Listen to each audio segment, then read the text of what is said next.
So what's up everyone? Good morning. Or really early morning.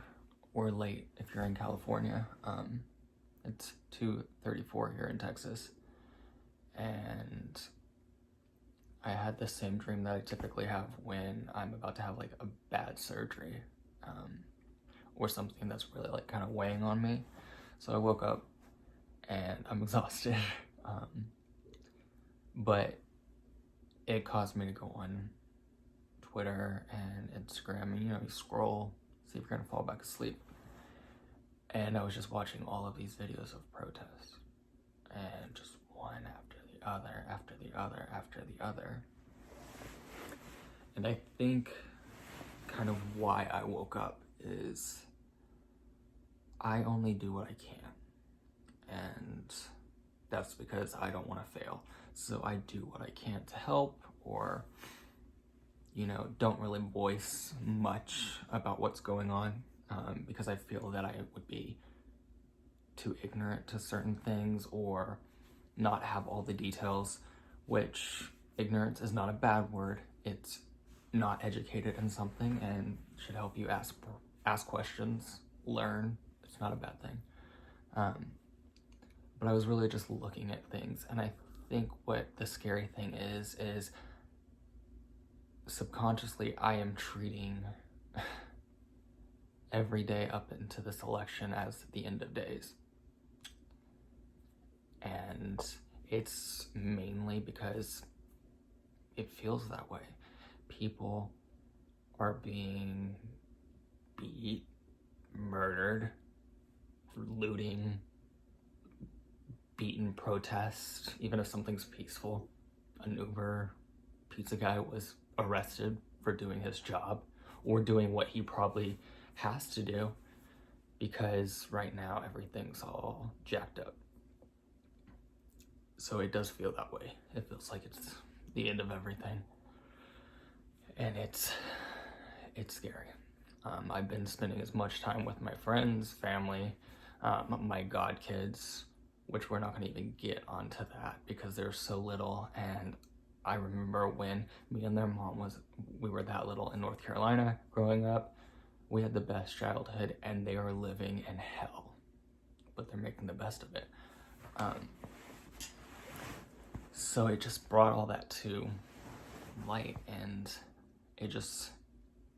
I have conservative views, and we've already talked about this, which just, I've never felt really accepted on either side of either super conservative or in my community with other G, LBT, and the rest, because I'm very ignorant to that. I don't know a lot about it because I feel too nervous to put myself in those circles, sadly.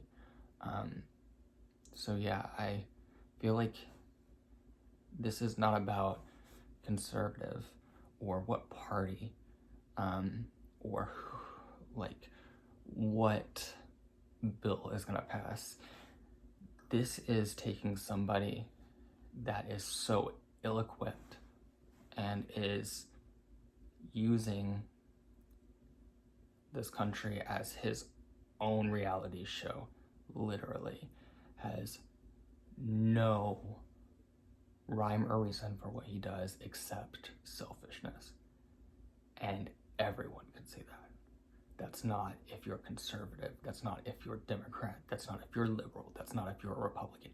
Everyone can see that he should not be in the position that he is in, because he doesn't care.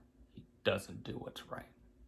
If he did, we wouldn't be murdering each other to just be able to eat, to just have a voice, to just do anything, really. And that's why I'm fearful, because if he wins, we're not going to make it out of this.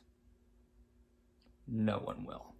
If you think that you will because you're on his side, you won't. He's turned on so many before. Doesn't make you special. He will turn on you too. He does not need to be where he's at. if you're not thinking for what you have to think about in the future. Think about for your family, their kids, your nieces, nephews, anybody. If you can't see a reason to protect where you live and everything for yourself, think about your family, think about your friends, because at least they deserve a fighting chance. I've gone through so many surgeries in my life, and I'm more terrified about dying on the street than dying under a scalpel at this point, which is not okay. None of this is okay. And if you think that it is, you're wrong. And straight up, you're wrong.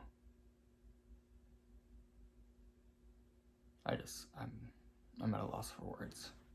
I thought when we were little, we were taught to treat others the way we want to be treated. So, treat others the way you want to be treated. If you're going to put somebody to the ground and have a knee on their neck, expect one back.